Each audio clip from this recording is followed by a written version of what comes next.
Hey guys, I'm Rani. Welcome to my channel. So today I'm going to show you how to make super soft nylon cotton pillows at home.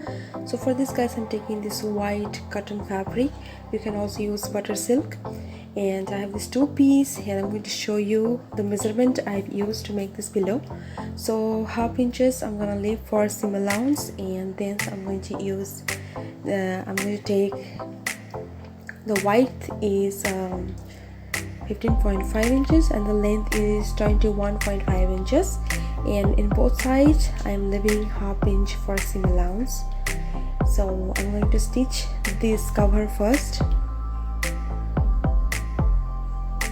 So as you can see, I'm done with the stitching guys. I'm going to turn it in the back, in the front side.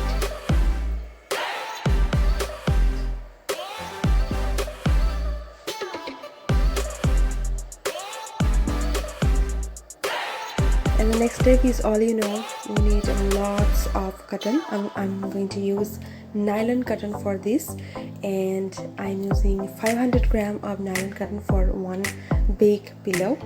And you can use you can make any like small big pillows, whatever you want. So I'm going to use this nylon cotton for my pillow, and it's going to be really awesome at the end of the video. So just keep watching guys. Thank you.